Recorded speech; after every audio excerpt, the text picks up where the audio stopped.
Assalamualaikum warahmatullahi wabarakatuh. Perkenalkan, nama saya Putri Indah Lestari dengan NIM 1040111 angkatan 421 dari kelas SD 5F. Tujuan saya untuk membuat ini tidak lain dan tidak bukan untuk memenuhi tugas final mata kuliah Bahasa Indonesia di kelas rendah. Selamat menyaksikan.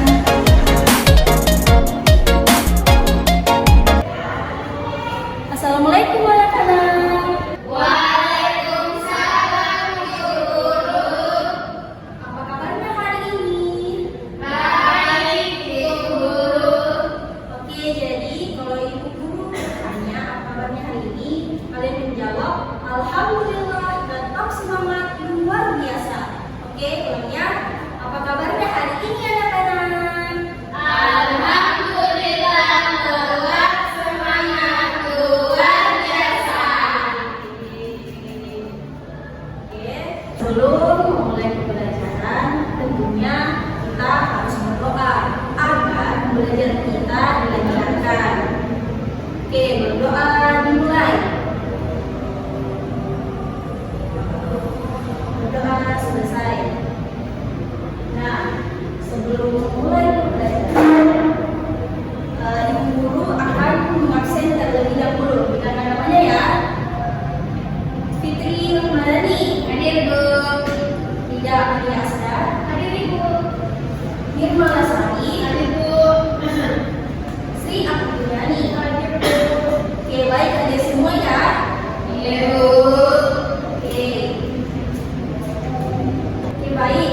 Adapun tujuan pembelajaran kita pada pagi hari ini, yang pertama, dengan kegiatan bermain peran sesuai cerita fiksi, siswa dapat menentukan sifat tokoh dalam cerita fiksi secara manual. Yang kedua, dengan kegiatan mengamati gambar ilustrasi cerita, siswa dapat mengetahui cerita rakyat berasal dari suatu daerah serta mencermati gambar tokoh cerita. Dan yang ketiga, dengan kegiatan menemukan pengertian tokoh-tokoh, siswa dapat memahami peran tokoh-tokoh pada cerita fiksi. Baik, jadi hari ini kita akan belajar mengenai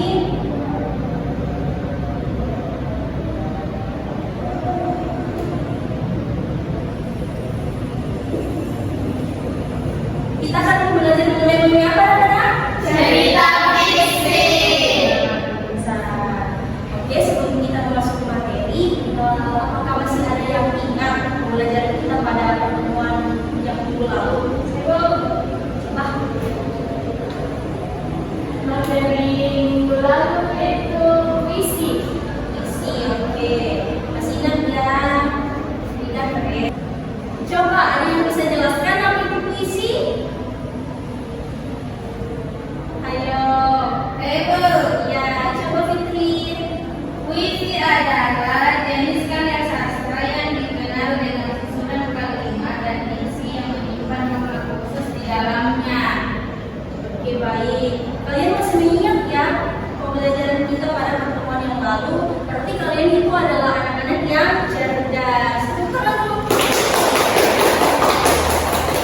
Jadi sekarang kita akan mempelajari mengenai cerita fiksi. Anak-anak yang tahu apa itu cerita fiksi?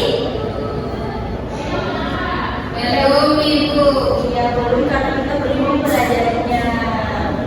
Oke, baik. Jadi di sini Ibu akan menjelaskan tentang cerita fiksi. Jadi, cerita fiksi ini adalah sebuah karya sastra yang berisi cerita rekaan atau didasari dengan angan-angan atau fantasi. Jadi, cerita fiksi ini cerita cerita yang bukan berdasarkan dari kenyataan kejadian nyata, dan cerita fiksi ini hanya berdasarkan imajinasi dan pengarang. Adapun jenis-jenis dari cerita fiksi,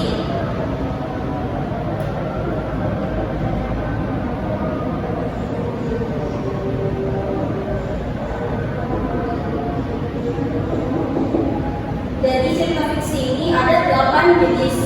Yang pertama itu ada cerita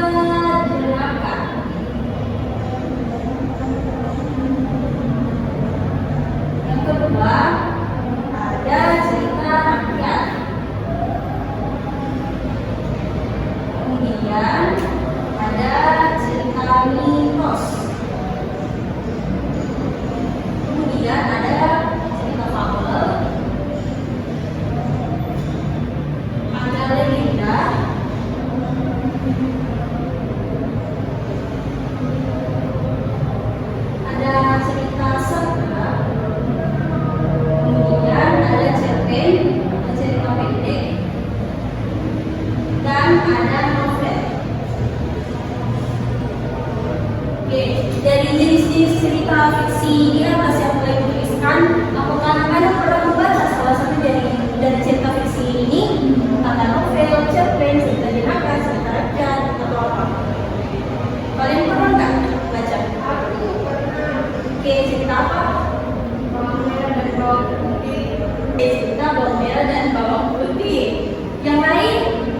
Oke, asli ya cerita bawang merah dan bawang putih. Kira-kira kalau dari jenis-jenisnya ini, cerita bawang merah dan bawang putih itu bisa dikelompokkan ke cerita apa? Cerita rakyat. Oke, semua pintar ya. Jadi bawang merah dan bawang putih itu adalah cerita rakyat. Ibu akan menjelaskan jenis-jenis dari cerita fiksi. Kalau cerita jenaka itu adalah cerita tentang kelucuan dan kecerdikan para tokoh utamanya yang bisa membuat para pembacanya itu terhibur dan tertawa oleh ceritanya. Kemudian cerita rakyat ini adalah cerita yang secara turun-temurun diceritakan dan dikisahkan dari generasi ke generasi tentang suatu legenda di negara tersebut. Contohnya tadi yang dikatakan Sri, yaitu cerita bawang putih dan bawang merah. Kemudian ada cerita mitos. Cerita mitos ini adalah cerita tentang masa lalu yang sangat silam, di mana peristiwa-peristiwa yang diceritakan di dalamnya menggambarkan banyak kisah dan keajaiban. Contohnya itu seperti kisahnya Nabi Nuh, Bahtera Nabi Nuh. Kemudian ada juga cerita tentang tongkat Nabi Musa yang membelah lautan. Itu masuk ke dalam cerita mitos. Kemudian ada cerita fabel, yaitu cerita tentang kehidupan hewan yang berperilaku seperti manusia. Kemudian ada cerita legenda, itu cerita rakyat yang dihubungkan dengan tokoh sejarah dan dihubungi dengan kesaktian tokohnya dan dianggap benar-benar terjadi.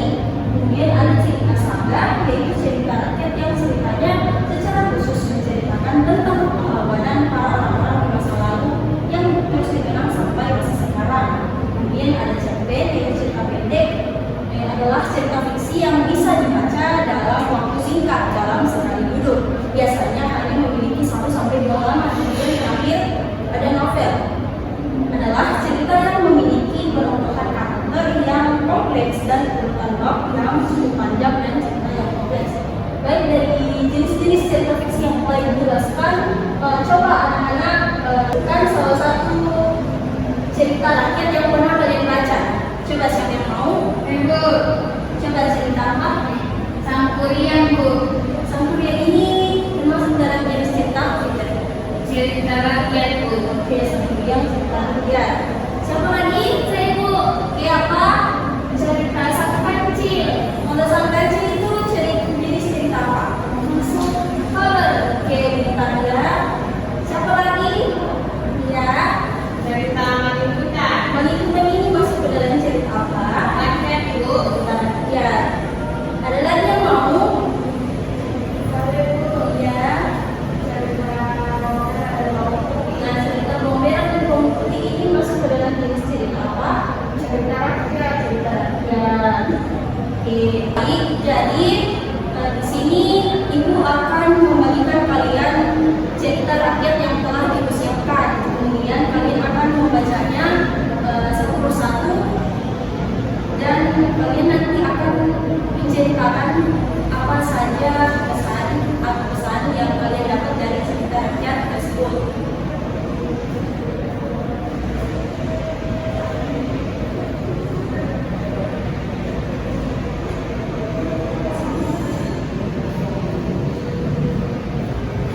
Oke, siapa duluan yang ingin memulai bacaannya? Saya Bu. Oke, dari Sri ya. Pada zaman dahulu, sebuah kerajaan Tenggala, hiduplah seorang raja yang bernama Raden Putra. Ia mempunyai seorang permaisuri yang sangat baik hati dan seorang selir yang cantik. Namun, kecantikan selir tidak sama seperti hatinya. Selir mempunyai sifat yang sangat mirip pada permaisuri. Kedua istri raja tinggal di istana yang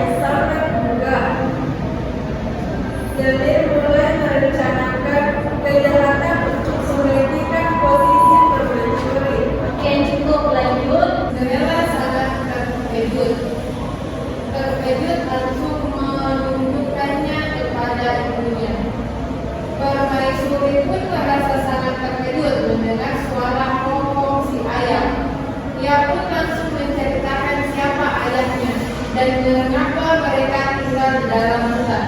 Mendengar cerita ibunya, Cinderella memutuskan pergi ke istana untuk bertemu ayahnya.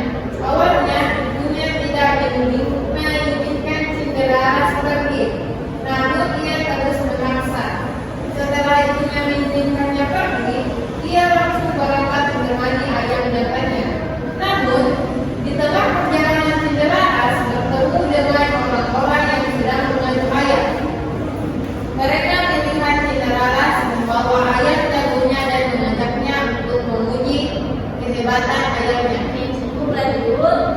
Cinderella yang mengatakan ayahnya sebagai raja, ia memimpin kerajaan dengan adil dan bijaksana.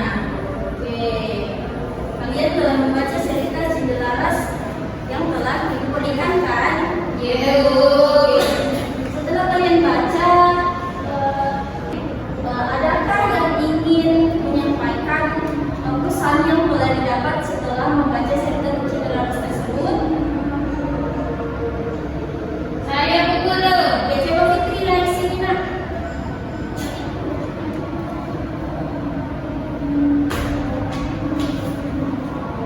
Jadi pesan moral yang saya ambil dari cerita Cinderella adalah jangan suka iri hati, karena iri hati itu dapat melahirkan sebuah kejahatan. Ada lagi nggak yang mau? Ibu, Oke, silakan Ibu.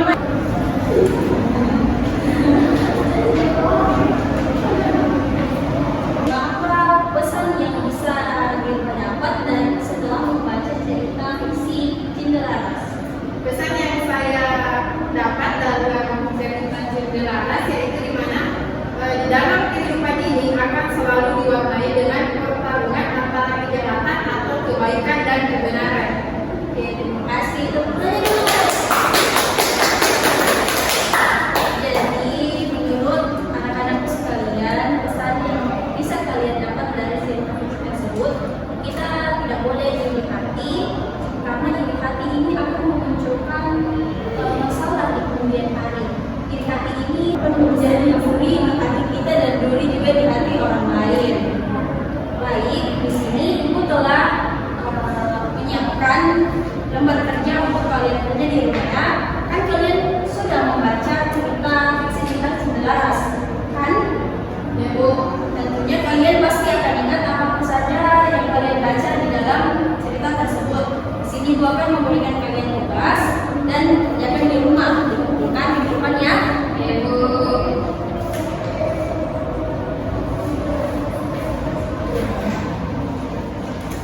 Oke, sudah diterima semua ya? Sudah, Bu. Tugasnya dikerjakan baik-baik. Pukul minggu depan. Oke. Itulah tadi pembelajaran kita mengenai cerita fiksi. Oke. Semoga kalian dapat menerima pembelajaran ini dengan baik dan mengamalkan apa saja yang kalian telah dapat dari pembelajaran ini. Kalau ada yang tidak dimengerti, boleh bertanya kepada Ibu. Ada yang tidak dimengerti dari pembelajaran tadi? Semua sudah pengertian, sudah paham. Makanya kalian adalah anak-anak yang cerdas. Tangannya semua. Jadi, pembelajaran kita pada pagi hari ini telah selesai. Nah, sebelum kita menutup pembelajaran, ada kalanya kita berdoa terlebih dahulu. Baik, berdoa dimulai. Berdoa selesai. Sekian pembelajaran